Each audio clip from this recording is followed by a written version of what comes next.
الحمد لله وكفى والصلاة والسلام على عباده الذين اصطفى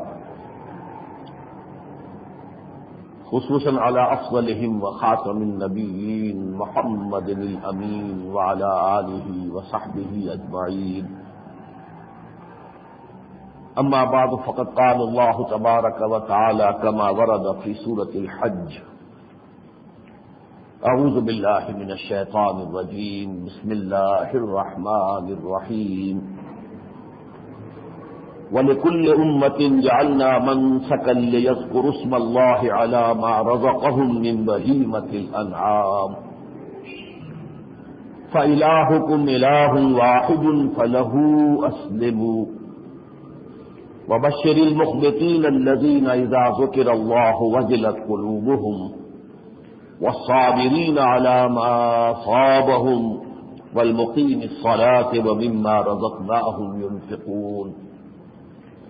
والبدن جعلناها لكم من شعائر الله لكم فيها خير فاذكروا اسم الله عليها صواف فإذا وجبت جنوبها فكلوا منها وأطعموا القانع والمعطر كذلك سخرناها لكم لعلكم تشكرون.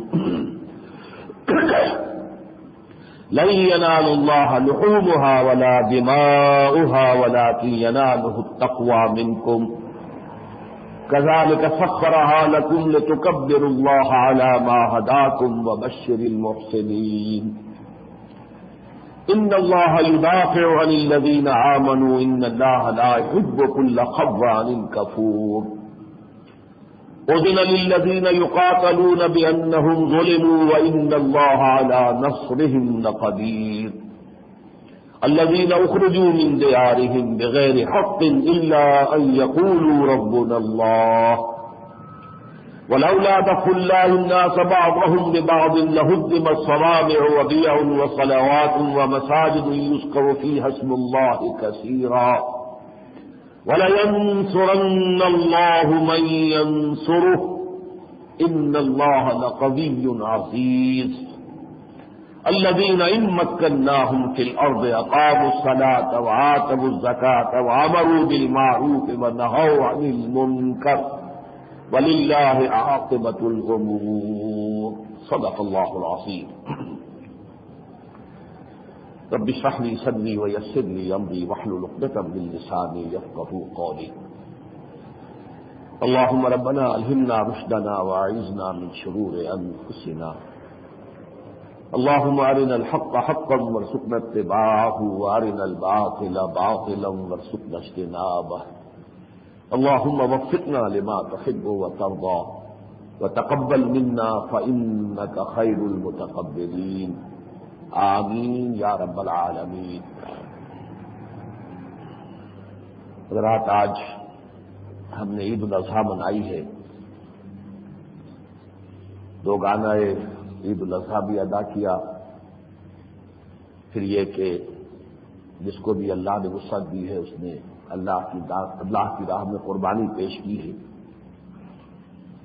اسی کے حوالے سے میں نے اس وقت یہ سورہ حج کے 5واں رکوع اور 6ٹھے رکوع کی ابتدائی آیات آپ کے سامنے تلاوت کی ہے، جو میرے نزدیک عید الاضحیٰ سے نہایت گہری مناسبت رکھتی ہے. اس کی وجہ یہ ہے کہ حج اور عید الاضحیٰ کا آپس میں تعلق یہ ہے کہ حج جو ہے وہ ایک خاص مقام پر ہی ادا کیا جا سکتا ہے. ارکان اسلام میں سے یہ ایک رکن ایسا ہے کہ نماز آپ کو معلوم ہے ہر جگہ پڑھی جائے گی، روزہ ہر جگہ رکھا جائے گا، زکوٰۃ جہاں بھی کوئی ہے ادا کرے گا، لیکن حج وہ تو ایک خاص مقام ہے. مکہ مکرمہ ہے، مسجد الحرام ہے، وادی منی ہے، میدان عرفات ہے، مزدلفہ ہے. یہ جگہ ہیں جہاں پر کہ مناسک حج ادا ہوتے ہیں. البتہ اللہ تعالی نے اس عظیم عبادت کی ایک توسیع جو ہے پوری دنیا کے لیے عام کر دی کہ اس کا ایک جو رکن ہے یعنی قربانی اسے پوری دنیا میں عام کر دیا. تاکہ کم سے کم اس اعتبار سے تمام دنیا کے مسلمان منسلک ہو جائیں اس عظیم عبادت کے ساتھ۔ اب یہاں بات یہ ہے کہ سورہ حج کے چوتھے رکوع میں تقریباً یہ کہ تمام مناسک حج کا ذکر آ گیا ہے، طواف کا ذکر ہے، قربانی کا بھی ذکر ہے، وَاذْكُرُوا اسْمَ اللَّهِ عَلَيْهَا فِي أَيَّامٍ مَّعْدُودَاتٍ عَلَىٰ مَا رَزَقَهُم مِّن بَهِيمَةِ الْأَنْعَامِ، وہاں ذکر آ چکا ہے قربانی کا۔ گویا کہ حج کے ارکان کی حیثیت سے ان تمام کے تذکرے میں قربانی کا ذکر بھی ہے، لیکن پھر یہ رکوع خاص طور پر جو ہے محض قربانی کے موضوع پر ہے، اور میں یہ سمجھتا ہوں کہ اس کی حکمت یہی ہے، اس میں پھر قربانی کا ذکر آ رہا ہے۔ اس میں در حقیقت عید الاضحیٰ کی قربانی ہے کہ جس کا تذکرہ ہو رہا ہے، کہ جو حج سے علیحدہ بھی ہے۔ ہم سب جو ہے اس وقت حج میں شریک نہیں ہے، لیکن یہ کہ عید قربان جو ہے وہ ہم نے منائی ہے، تو اب اس کا فلسفہ ہے، اور سب سے بڑھ کر یہ کہ اس کی اصل روح کیا ہے، یعنی یہ کہ صرف ایک رسم نہ رہ جائے، رہ گئی رسم ازاں روح بلالی نہ رہی، فلسفہ رہ گیا تلقین غزالی نہ رہی، نماز و روزہ و قربانی و حج یہ سب باقی ہیں، تو باقی نہیں ہے، رگوں میں وہ لہو باقی نہیں ہے، وہ دل وہ آرزو باقی نہیں ہے، نماز و روزہ و قربانی و حج یہ سب باقی ہے، تو باقی نہیں ہے۔ ایسا نہیں ہونا چاہیے، بلکہ اس کی اصل روح پر نگاہ رہنی چاہیے، اس کے حصول کی زیادہ سے زیادہ کوشش کرنی چاہیے۔ پھر اس روح قربانی کے ساتھ ساتھ اس قربانی کا ہدف کیا ہے، منزل کیا ہے، یہ کس کام کے لیے انسان کو تیار کرتی ہے، یہ دونوں چیزیں جو ہے ان آیات میں جو ابھی میں نے تلاوت کی ہے سامنے آئیں گی، تو وقت اگرچہ ہمارے پاس محدود ہے، کوئی تفصیل درس ان آیات کا ممکن نہیں ہے، لیکن ایک برڈز آئی ویو جسے ہم کہتے ہیں ان آیات کا ہم لیں گے تو اس سے یہ دونوں چیزیں پوری طرح انشاءاللہ واضح ہو جائیں گی۔ فرمایا وَلِكُلِّ أُمَّةٍ جَعَلْنَا مَنْسَكًا، ہم نے ہر امت کے لیے قربانی کا ایک سلسلہ جو ہے معین کیا، جیسے ہم نے سورہ بقرہ میں جب روزے کی فرضیت آئی ہے تو وہاں بھی حوالہ دیا گیا، یا ایھا الذین آمنوا کتب علیکم الصیام کما کتب علی الذین من قبلکم لعلکم تتقون، اہل ایمان تم پر بھی یہ روزہ فرض کیا جا رہا ہے بالکل ایسے جیسے کہ تم سے پہلی جو امتیں تھیں ان پر بھی فرض تھا، یعنی یہ کہ جہاں تک دین کی بنیاد اور اساس کا تعلق ہے، یعنی ایمان، وہ تو ہمیشہ سے ایک ہی رہا ہے، دین اپنی حقیقت کے اعتبار سے ہمیشہ سے ایک ہے، شرع لکم من الدین ما وصی بہ نوحا والذی اوحینا الیک وما وصینا بہ ابراہیم وموسیٰ وعیسیٰ۔ اسی طرح عبادات جو ہیں اگرچہ ان کے تفصیلی احکام مختلف ہو گئے ہیں، لیکن عبادات کا سلسلہ بھی تقریباً مشترک ہے۔ نماز کی کوئی نہ کوئی شکل ہر امت میں، ہر رسول کی تعلیمات میں شامل ہے، روزے کی کوئی نہ کوئی صورت، اس کے تفصیلی قوانین مختلف تھے، اور یہود کا روزہ جو ہے یعنی شریعت موسیٰ کا وہ بہت سخت تھا ہمارے روزے کے مقابلے۔ اسی طرح جیسے ہمارے ہاں جمعہ ہے تو یہود کی شریعت میں ہفتے کا حکم تھا، وہ بہت سخت تھا، پورے دن کاروبار دنیاوی مطلقاً حرام، جبکہ ہمارے ہاں صرف جمعے کی اذان سے لے کر اور نماز کے ادا ہو جانے تک کا وقفہ ہے کہ جس میں کاروبار دنیاوی حرام قرار دیا گیا۔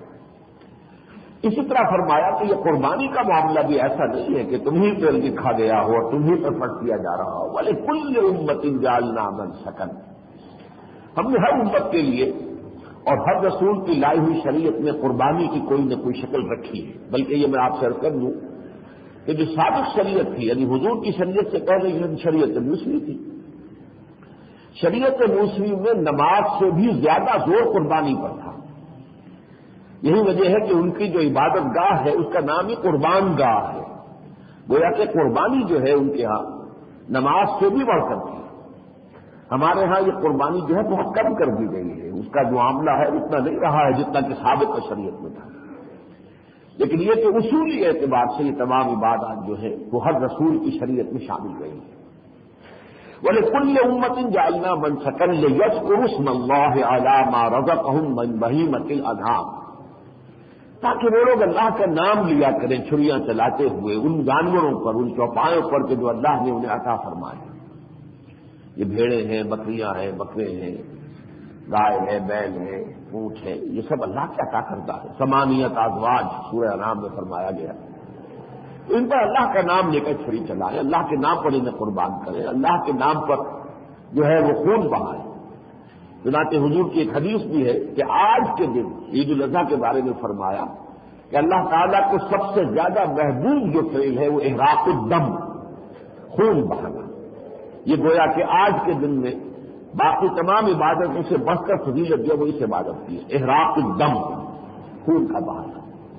اس حوالے سے خاص طور پر تذکرہ کیا گیا لِيَذْكُرُوا اسْمَ اللَّهِ عَلَىٰ مَا رَزَقَهُم مِّن بَهِيمَةِ الْأَنْعَامِ، تاکہ وہ نام لیا کریں اللہ کا چھریاں چلاتے ہوئے، قربان کرتے ہوئے ان چوپائے کو جو اللہ نے انہیں عطا کیے. لیکن یہ تو ایک ظاہری شکل ہوئی قربانی کی.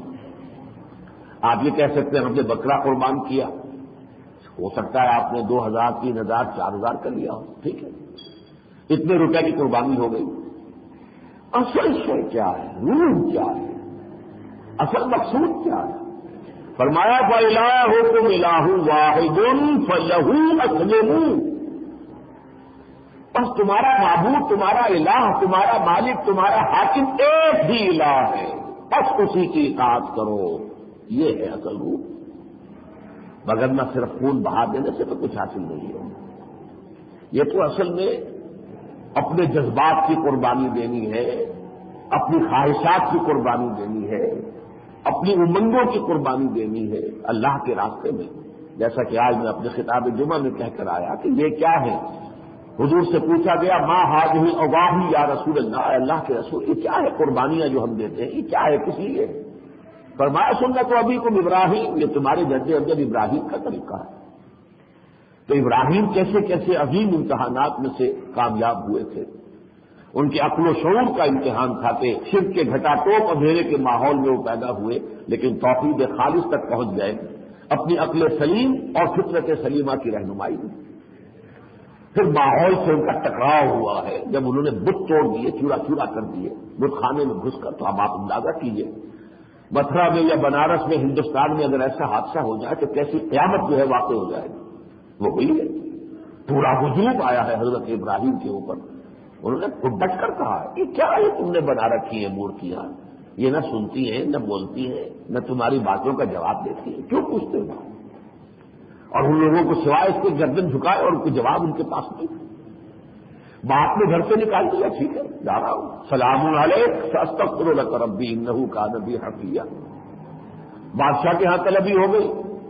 گویا کہ عزم اور ہمت اور استقامت کا امتحان قدم قدم پر ہو رہا ہے. پہلے عقل اور شعور کا امتحان تھا کہ خدا واحد کو پہچانو تو صحیح، الہکم الہ واحد، اس کو پہچانو تو صحیح. کہاں تمہاری نگاہیں اڑل گئی ہیں ستاروں میں اور چاند میں اور سورج میں اور بتوں میں. اور یہ کہ ایک اس وقت نمرود جو بادشاہ تھا وہ بھی خدائی کا دعوے دار تھا. جیسے فرعون مصر سے خدائی کے دعوے دار تھے، انا ربکم الاعلی کا دعویٰ تھا فرعون کا، ایسے ہی نماردہ نمرود اصل میں عراق کے بادشاہوں کا لقب تھا. جیسے کہ مصر کے بادشاہوں کا لقب فرعون، یہ نماردہ تھے. تبابعہ تھے یمن کے بادشاہ، تبابعہ. تو نماردہ یہ سب کے سب خدائی کے ڈیوائن رائٹس آف کنگز جو ہماری دور تک چلے آئے ہیں. یہ تو فرینچ ریولیوشن سے پہلے تک کی بات جو تھی، ڈیوائن رائٹس آف کنگز، بادشاہوں کے حقوق خدائی حقوق ہیں جو حق خدا کا ہے. ذل اللہ السلطان ذل اللہ فی الارض. تو بادشاہ جو ہوتا ہے وہ تو اللہ کا ایک سایہ ہوتا ہے. یہ ساری چیزیں دنیا میں تھیں، لیکن یہ کہ بادشاہ کے دربار میں کھڑے ہو کر ڈنکے کی چوٹ کہا ہے کہ تو خدائی کا مدعی ہے. میں اس رب کو مانتا ہوں جو سورج کو نکالتا ہے مشرق سے. اگر تو خدا ہے، تیرا بھی کوئی اختیار ہے تو مغرب سے نکال کر دکھا. فبہت الذی کفر، تو وہ کافر مبہوت ہو کر رہ گیا، ششدر ہو کر رہ گیا، اس کے پاس کوئی جواب نہیں تھا. پھر طاقت کا جواب ایک ہی ہوتا ہے، اسے قتل کر دو، مار دو، جلاؤ اسے، آگ کا الاؤ بناؤ، ڈالو اس کے اندر سے. اب یہ امتحان آیا، اپنی زندگی کا امتحان، عقل و شعور کا امتحان، صبر و ثبات اور استقامت اور عزم اور ہمت کا امتحان، اور اب جان کا امتحان. اور بے خطر کود پڑا آتش نمرود میں، عشق عقل ہے محو تماشا ہے لب باب، ابھی کود پڑے. یہ دوسری بات ہے، اللہ نے اسے گل و گلزار بنا دیا. یا نارو کونی بردن و سلام علی ابراہیم. رسولوں کے بعد میں اللہ کی سنت یہ رہی ہے کہ جب قوم ان کی جان کے درپے ہو جاتی تھی تو انہیں ہجرت کی اجازت ملتی تھی. قال انی مہاجر الی ربی سیہدین، اچھا ٹھیک ہے میں اپنے رب کی راہ میں ہجرت کرتا ہوں، وطن کو چھوڑتا ہوں. وطن کو خیر بات کہا. یہ موجودہ عراق ہے اصل میں، جو وطن تھا حضرت ابراہیم کا. ار شہر تھا جنوبی عراق کے علاقے کے اندر، جہاں یہ صدر مملکت تھا نمرود کا، جہاں یہ پیدا ہوا. اس کے بعد ساری زندگی ان کی گزری ہے مہاجرت میں. آج شام میں ہیں، کل فلسطین میں ہیں، پرسوں شرق اردن میں ہیں، پھر کبھی مصر میں ہیں، کبھی حجاز میں ہیں. مراکز بنا دیے ہیں یہ دعوت توحید کے مراکز. کہیں اپنے بھتیجے کو بٹھا دیا حضرت لوط کو علیہ الصلوۃ والسلام امورا اور صدوم کی بستیوں میں، کہیں حضرت اسماعیل کو جا کر آباد کر دیا، کہیں حضرت اسحاق کو بٹھا دیا. لیکن یہ ہے کہ آخری امتحان جو آیا ہے وہ سب سے کڑا تھا. 87 برس کی عمر میں اللہ سے دعائیں مانگ مانگ کر ایک بیٹا لیا. میرے بعد میرے اس مشن کا کون وارث ہوگا؟ اللہ تعالیٰ نے بیٹا عطا فرمایا. رب هب لی من الصالحین فبشرناہ بغلام حلیم. ایک بہت ہی صاحب حلم بیٹے کی ہم نے بشارت دی. فلما بلغ معه السعی، اور جب صورت یہ ہوئی کہ وہ بیٹا 13 برس کا ہو گیا، گویا کہ بازو بن گیا باپ کا. بلغ معه السعی، ان کے ساتھ بھاگ دوڑ کے قابل ہو گیا، زندگی کے معاملات میں ہاتھ بٹانے کے قابل ہو گیا. قال یا بنی انی اری فی المنام انی اذبحک فانظر ماذا تری. دیکھیں میں تو دیکھ رہا ہوں خواب میں، اور مسلسل دیکھ رہا ہوں 2-3 دن سے کہ میں تمہیں ذبح کر رہا ہوں. اور نبی کا خواب وہی ہوتا ہے، گویا کہ اللہ کا حکم ہے کہ تمہیں ذبح کر دوں. 100 برس کی عمر ہے، 100 برس کا بوڑھا اور 13 برس کا نوجوان، اور اس کو اللہ کے حکم سے نوجوان بھی غلام الحلیم کہا گیا ہے. یا ابت افعل ما تؤمر ستجدنی انشاءاللہ من الصابرین. ابا جان کر گزریے جس چیز کا آپ کو حکم ہو رہا ہے، انشاءاللہ آپ مجھے صبر کرنے والوں میں پائیں گے. سر تسلیم خبر ہے جو مزاج یاد میں آئے. فلما اسلما وتلہ للجبین ونادیناہ یا ابراہیم قد صدقتہ یا انا کذالک نجزی المحسنین. اب جب انہوں نے پیشانی کے بل زمین پر لٹا لیا، چھری چلا دی، چھری نے کام نہیں کیا. آواز آ گئی یا ابراہیم تم نے اپنے امتحان میں کامیاب ہو گئے، تم نے اپنا خواب سچا کر دکھایا. یہ ہے اس انسان کی زندگی، اس انسان کی زندگی کی یادگار ہے جو آپ منا رہے ہیں. پورا حج جو ہے وہ انہی کی زندگی کے جت گھومتا ہے. یہ بیت اللہ کی موجودہ تعبیر انہی کی ہے. پھر یہ سعی جو ہوتی ہے بین صفا والمروہ، یہ حضرت حاجرہ سلام علیہا کا وہ بیتابی میں پانی کی تلاش میں مروہ سے صفا اور صفا سے مروہ چکر لگا رہی ہیں. کہیں سے کوئی انسان نظر آ جائے، بچہ ایڑیا رگڑ رہا، اسماعیل پانی نہیں پیے، اور اسی کی ایڑیوں کی رگڑ سے اللہ نے زمزم پیدا کر دیا. لیکن یہ کہ اس وقت ماں کو کیا پتا تھا کہ اس کی ایڑیوں سے اللہ تعالیٰ ہے اسی جگہ پر جو ہے وہ چشمہ نکال دے. لیکن اس کی وہ بیتابی جو ہے ماں کی، اللہ کو اتنی بھائی ہے. آج لاکھوں انسان، 20 لاکھ انسان جو ہے وہی کام کر رہے، وہی صفا سے مروہ، مروہ سے صفا، صفا سے مروہ، مروہ سے صفا، یہ 700 چل رہے ہیں. اور پھر مقام ابراہیم ہے جہاں پر جا کر ہر طواف کے بعد 2 رکعت نماز ادا کی جاتی ہے. پھر جمرات کو جو ہے وہ پتھر مارے جا رہے ہیں جہاں شیطان نے بہکانے کی کوشش کی تھی حضرت ابراہیم علیہ السلام کو. یہ سارا حج جو ہے حضرت ابراہیم کے زندگی ان کی یاد کو تازہ رکھا. اور اسی کی ایک یاد یہ ہے کہ جیسے انہوں نے اپنے بیٹے کو ذبح کرنے کے اوپر آمادگی کی، اللہ تعالیٰ کے حکم سے ہے تم بھی تو کچھ ذبح کرو. لیکن اس ذبح کرنے میں یہ جانور کا ذبح کرنا ٹوکن ہے، صرف ایک نشانی ہے، علامت ہے. اپنے خواہشات کو ذبح کرو، اپنے جذبات کو ذبح کرو، اپنی امنگوں کو ذبح کرو، اپنی دنیاوی آرزوؤں کو ذبح کرو، اللہ کے لیے ہو جاؤ. ہم تنگ فرمایا فَإِلَٰهُكُمْ إِلَٰهٌ وَاحِدٌ فَلَهُ أَسْلِمُوا. تمہارا الہ تو ایک ہی الہ ہے، بس اس کے لیے اپنا سر جھکا دو، اس کے سر اطاعت اس کے سامنے خم کر دو. وَبَشِّرِ الْمُخْبِتِينَ الَّذِينَ إِذَا ذُكِرَ اللَّهُ وَجِلَتْ قُلُوبُهُمْ. اور اے نبی بشارت دیجیے ان لوگوں کو جو اپنے دلوں کو جھکائے رکھتے ہیں اللہ کے سامنے. خبتا اخبتا کہتے ہیں جھکا دینا کسی شے کو.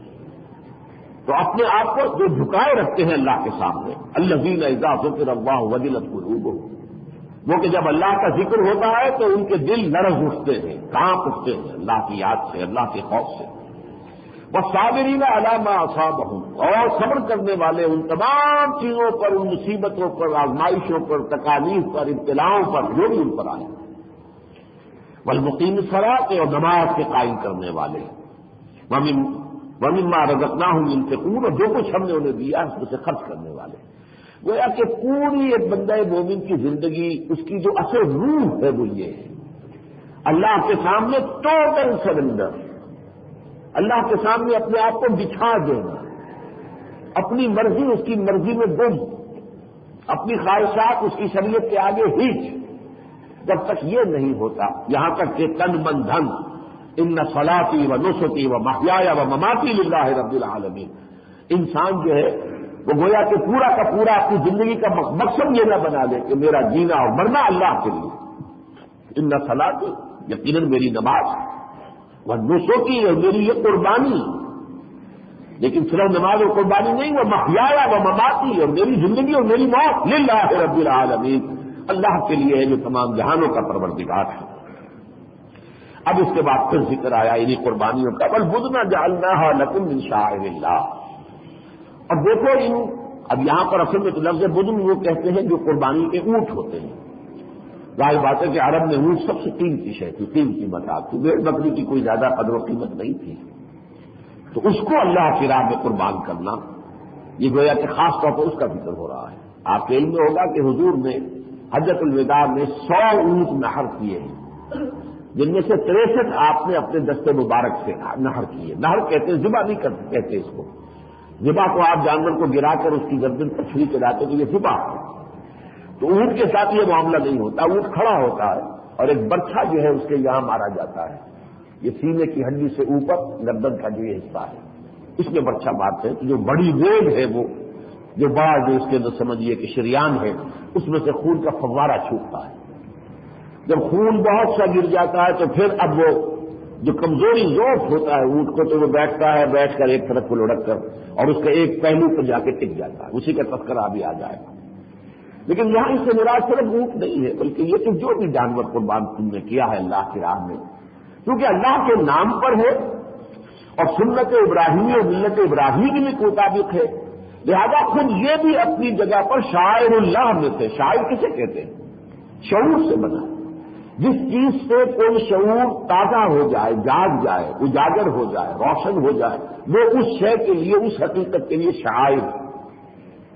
خانہ کعبہ شاعر اللہ میں سے، قرآن سب سے بڑا شاعرہ ہے اللہ کا، شاعر اللہ میں سب سے بڑا شاعرہ، جو انسان کے اندر جو ڈورمنٹ معرفت ہے اللہ کی، اسے اجاگر کرتا ہے، ابھارتا ہے، نمایاں کرتا ہے، سطح پر لے کر آتا ہے۔ اسی طرح ان قربانی کے جانوروں کو بھی ہم نے تمہارے لیے شاعر بنا دیا ہے، والبدن جعلناها لکم من شعائر اللہ لکم فیہا خیر، تمہارے لیے اس میں خیر ہے، فاذکروا اسم اللہ علیہا صواف، تو لو اللہ کا نام ان پر، یعنی ان اونٹوں پہ بچھا چلاتے ہوئے اللہ کا نام لو، صواف، انہیں قطار میں کھڑے کر کے، یہ نقشہ ہے اصل میں جو حجۃ الوداع کا معاملہ ہے کہ 100 اونٹ کھڑے تھے ایک قطار میں، اور روایات میں یہ آتا ہے، اور بہرحال ہم چونکہ اصولی طور پر یہ جانتے ہیں کہ اللہ تعالیٰ نے حیوانات کو بھی ایک شعور عطا کیا ہے، یہاں تک کہ جمادات کو بھی ایک شعور عطا کیا ہے، سوکھی لکڑی کو بھی شعور عطا کیا ہے، تو وہ اونٹ جو ہے ان کے بارے میں روایات میں یہ آتا ہے کہ بجائے اس کے کہ جبکہ ایک اونٹ نہر کیا جا رہا تھا دوسرا بدکتا، وہی کھڑا ہے، اور بلکہ اس کے آگے بڑھ کر اپنی گردن جو ہے پیش کر رہا ہے محمد رسول اللہ صلی اللہ علیہ وسلم۔ یہ اپنی ایک بات ہے، اور یہ یقیناً فلسفی کو منکر حنانہ است، از ہوا سے انبیاء بیگانہ است۔ حنانہ جو ہے وہ در حقیقت کیا تھا؟ آپ جاتے ہیں اگر حج پہ گئے ہیں، عمرے پر گئے ہیں، تو ستون حنانہ ہے مسجد نبوی کے اندر، وہ کیا ہے، کس چیز کی یادگار ہے کہ مسجد نبوی جب ابتدا میں بنی کوئی ممبر تو تھا نہیں، تو صرف یہ لکڑی کا ایک ستون تھا، حضور اس کی ٹیک لگا کر خطبہ دیتے تھے۔ ظاہر بات ہے تقریر کرتے ہوئے کسی شے کا سہارا ہو یا عصا ہو یا کوئی اور شے ہو، آج کل آپ جو ہے سامنے روشن رکھتے ہیں تو ٹیک لگاتے ہیں، کچھ عرصے کے بعد پھر وہ بن گیا ممبر۔ اب جب ممبر پر حضور کھڑے ہوئے ہیں خطبہ دینے کے لیے تو اس میں سے، وہ سوکھی لکڑی کے ستون میں سے ایسے آواز آئی جیسے کوئی بچہ بلک بلک کر رو رہا ہو، حنین کہتے بچے کے رونے کو، اس لیے وہ ستون حنانہ کہلاتا ہے، وہ ستون جو اس فراق میں کہ میری آج یہ بدنصیبی ہے کہ محمد رسول اللہ مجھ پر ٹیک لگایا کرتے تھے، آج میں اس سعادت سے محروم ہو گیا۔ تو مولانا روم نے فرمایا فلسفی کو منکر حنانہ، جو فلسفی عقلی آدمی ہے وہ تو نہیں مانے گا اس کو، کیسے ہو سکتا ہے صوفی لکڑی جو ہے اس میں کہاں سے شعور آ گیا، کہاں سے اس کے اندر یہ کیفیت پیدا ہو سکتی ہے، ناممکن ہے۔ منکر حنانہ اب ہوا سے انبیاء بیگانہ، اس کی وجہ یہ ہے کہ وہ انبیاء کے حالات کو جانتا ہی نہیں کہ معاملات جو ہے بڑے مختلف ہوتے ہیں نبیوں کے۔ تو اس اعتبار سے ان اونٹوں کا معاملہ بھی تھا کہ ہر اونٹ جو ہے وہ آگے بڑھ کر اپنی گردن پیش کر رہا تھا۔ تو فرمایا فاذکروا اسم اللہ علیہا صواف فاذا وجبت جنوبها، جب اتنا خون بہ جائے کہ وہ کمزوری کی وجہ سے ایک طرف کو لڑک جائے، فَكُلُوا مِنْهَا وَأَطْعِمُوا الْقَانِعَ وَالْمُعْتَرَّ، تو اب کھاؤ اس میں سے، اس کے گوشت کو، اس کو پھر ذبح بھی کیا جاتا ہے، پھر اس کا گوشت بنایا جاتا ہے، کھاؤ اس گوشت کو تم بھی خود بھی۔ اور یہ کہ جو بھی اور ہے قانع بھی معتر بھی، قانع وہ ہے جو بھوک کی وجہ سے بیٹھے ہوئے تو ہیں، مزمحل تو ہیں، لیکن ہاتھ پھیلانے کے لیے باہر نہیں نکلے ہوئے ہیں، انہیں تو خود تلاش کیا کرو۔ کون ہے ایسے حاجت مند کے جو باعزت ہیں، جن کے اندر عزت نفس ہے، وہ مانگنے کے لیے سامنے نہیں آتے ہیں۔ لا یسألون الناس الحافا، جیسے سورہ بقرہ میں فرمایا گیا، وہ لپٹ کر لوگوں سے نہیں سوال کرتے ہیں کہ زبردستی ان سے کچھ نہ کچھ نکلوانے، نہیں، وہ اپنی عزت نفس کو لے کر بیٹھے رہتے ہیں۔ تو یہ ہے قانع، اور معتر وہ ہے جو مضطرب ہو کر نکل آئے اور مانگ رہے ہیں۔ اور یہ نوٹ کر لیجیے اصل میں کہ اس قربانی کے معاملے میں اس کا خاص طور پر ذکر پہلے رکوع میں بھی آیا ہے، فَكُلُوا مِنْهَا وَأَطْعِمُوا الْبَائِسَ الْفَقِيرَ، کھاؤ اور جو بھی ان میں فقراء ہے غرباء ہے ان کو بھی کھانا کھلاؤ، انہیں گوشت بانٹو۔ تو اس کا سبب اصل میں یہ ہے کہ یہ قربانی جو ہے اس جگہ کے رہنے والوں کا سب سے بڑا ذریعہ معاش تھی، کیونکہ یہ خانہ کعبہ تو اس وادی میں تھا کہ جس میں کوئی چیز پیدا ہوتی نہیں، بواد غیر ذی زرع، کوئی زراعت وہاں تھی نہیں، کوئی شے اگتی نہیں تھی، گھاس کا تنکا تک نہیں تھا۔ تو وہاں تو یہی تھا کہ اس حج کو اللہ نے ذریعہ بنایا، لوگ آتے تھے دور دراز سے، تو ہر جگہ کے میوے چلے آ رہے ہیں، کوئی کہاں سے آ رہا ہے تو وہاں کا میوہ لے کر آ رہا ہے، یجبا الیہ ثمرات کل شیء، ہر طرح کے میوے جو ہے اس زمین کی طرف کھینچے چلے آ رہے ہیں۔ آج بھی آپ کو ہر وقت، ہر آن، ہر دنیا کے کونے کا ہر پھل مل جائے گا مکہ مکرمہ کے اندر، جب چاہیے جائیے۔ یجبا الیہ ثمرات کل شیء، اس کی طرف کھینچے چلے آتے ہیں ہر شے کے جو ثمرات ہیں اور پھل۔ پھر یہ اسی وجہ سے پھر بھیڑیں بکریاں پالتے تھے، تو یہ گویا کہ ان کا سیزن لگتا تھا کہ حاجی آتے تھے تو اچھے دام دے کر خریدتے تھے، ان کے لیے ذریعہ معاش بنا۔ پھر حاجی بھی ظاہر بات ہے کہ وہ سب کچھ جو ہے گوشت سارا خود تو نہیں کھا سکتے، تو یہ لوگ گوشت کھاتے بھی تھے اور اس کو سکھا کر رکھتے تھے اپنے پاس، اور وہ ان کے لیے گویا کہ توشہ بنتا تھا، پورے سال وہ چلتا تھا۔ اس لیے فرمایا فَكُلُوا مِنْهَا وَأَطْعِمُوا الْقَانِعَ وَالْمُعْتَرَّ كَذَلِكَ سَخَّرْنَاهَا لَكُمْ لَعَلَّكُمْ تَشْكُرُونَ، اسی طرح ہم نے ان چوپایوں کو تمہارے لیے مسخر کر دیا ہے تاکہ تم شکر بجا لاؤ اللہ تعالیٰ کا۔ لیکن پھر دیکھیے، جیسے پہلی آیت آئی تھی، ہم نے قربانی کا معاملہ ہر امت پر لازم کیا، لیکن اس کے بعد اصل روح کیا تھی؟ فَإِلَٰهُكُمْ إِلَٰهٌ وَاحِدٌ فَلَهُ أَسْلِمُوا وَبَشِّرِ الْمُخْبِتِينَ الَّذِينَ إِذَا ذُكِرَ اللَّهُ وَجِلَتْ قُلُوبُهُمْ وَالصَّابِرِينَ عَلَىٰ مَا أَصَابَهُمْ وَالْمُقِيمِي الصَّلَاةَ وَمِمَّا رَزَقْنَاهُمْ يُنفِقُونَ۔ یہ کردار تمہارا جو ہے ڈھل جانا چاہیے اس پیکر کے اندر، تمہاری پوری شخصیت، تمہاری پوری سیرت جو ہے اس سانچے میں ڈھل جانی چاہیے۔ اب اس کے بعد پھر دوبارہ جب قربانی کا ذکر آ گیا تو اب پھر فرمایا لَن يَنَالَ اللَّهَ لُحُومُهَا وَلَا دِمَاؤُهَا، دیکھو تمہاری ان قربانیوں کا نہ گوشت اللہ تک پہنچتا ہے نہ خون، گوشت تم کھا لو گے، کچھ غربا کھا لیں گے، کچھ غربا آپ کے پاس اللہ تک نہیں ڈالتا۔ اور آج کل آپ کو معلوم کھالیں بھی استعمال ہوتی ہیں، گوشت بھی کھایا جاتا ہے، رودے جو کہلاتی ہیں ان کی آنتیں، اس سے بھی تانت بنتی ہے، کوئی ایک شے بھی ضائع نہیں جاتی ہے۔ جو ہمارے ہاں منکرین حدیث نے خامخواہ اس کے اوپر ایک لمبا چوڑا جو ہے وہ ایک مورچہ بنا لیا تھا کہ یہ ضیاء ہے، تو واقعہ یہ ہے کہ ضیاء اگر ہوتا تھا تو وہاں حج کے موقع پر ہوتا تھا۔ میں نے جو پہلی مرتبہ حج کیا ہے اپنے والدین کے ساتھ سن 62 میں، تو اپنے آنکھوں سے دیکھا۔ اس وقت تک تو ظاہر بات ہے نہ فریزنگ کا نظام تھا، نہ کہیں ٹرانسپورٹ کا نظام تھا، اور اب تو یہ ہے کہ وہاں بڑے بڑے فریزنگ پلانٹس لگے ہوئے ہیں، گوشت کو جو ہے بالکل پوری طریقے سے جو ہے محفوظ کر دیا جاتا ہے، پھر جاتا ہے وہ تمام یہ افغان جہاد کے دوران وہ گوشت آتا رہا ہے، جہاز بھر بھر کے جو ہے قربانی کا گوشت جو ہے یہ افغان مجاہدین کے لیے، مہاجرین کے لیے آتا رہا۔ لیکن یہ ہے کہ واقعتاً اس زمانے میں وہاں پر قربانی کا گوشت جو ہے وہ یقیناً ضائع ہوتا تھا، لیکن یہاں پر قربانی کا گوشت تو کبھی ہم نے ضائع ہوتا نہیں دیکھا۔